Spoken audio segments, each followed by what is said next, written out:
Electric cars are great to drive. They're quiet, incredibly responsive, and can offer an overall lower running cost. But if you're a first-time EV owner, there are a few things that you might want to think about before you set off on that first drive. Essentially, the way you drive any EV is the same, but they do have a few differences compared to, say, a petrol or a diesel car. So let's take a look at some of those now.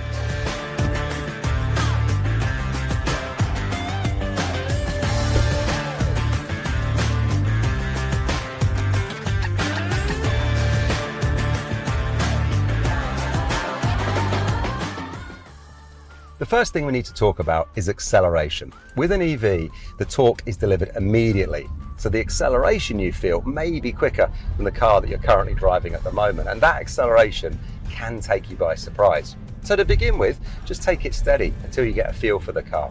And it's always a very good idea as well to familiarize yourself with all of the cockpit technology before you set off driving, just to avoid any distractions. Secondly, some EVs offer a one-pedal driving experience. This means that when you lift your foot off the accelerator, the car will begin slowing under braking.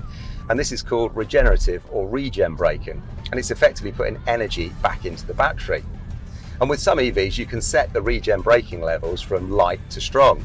But do be aware for the first few drives when you have it on that strong setting of the vehicles that are behind you. Because when you lift your foot off that accelerator, the car might slow a little bit quicker than you were expecting. Having said that, the good news is most people can get to grips with this rather quickly and then find that it really is a great way to drive.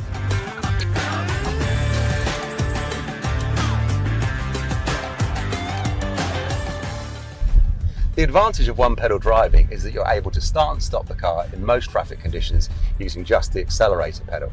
But at first, it's important to reassess your braking distances while you're getting used to the car. Now in EVs, this is particularly important because they are heavier than conventional cars due to the battery packs that are on board.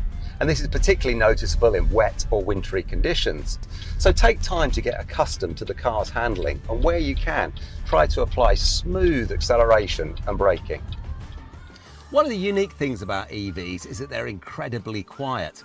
But because of this, you do have to be extra careful at low speeds and in pedestrianised areas such as car parks or outside schools, because the reduced noise of your EV will make it harder for cyclists and pedestrians, particularly those who may be visually impaired or easily distracted, from hearing an approaching EV and react accordingly.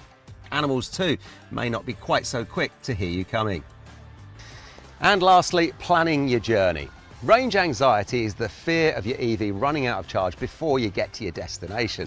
And it can be a common concern for new EV drivers, especially as you start to head further away from home. However, as the charging network and charging options for owners is rapidly increasing, as is the overall capable range of a modern EV, safe to say this is fast becoming less of an issue. It is useful, however, to familiarise yourself with your EV's typical real-world range and know just how far you can go on a full charge.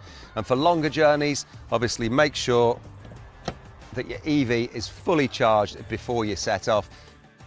Driving an electric car really is nothing out of the ordinary, and by familiarising yourself with these few handy tips, you'll be safely up to speed in no time and really enjoy your electric driving experience.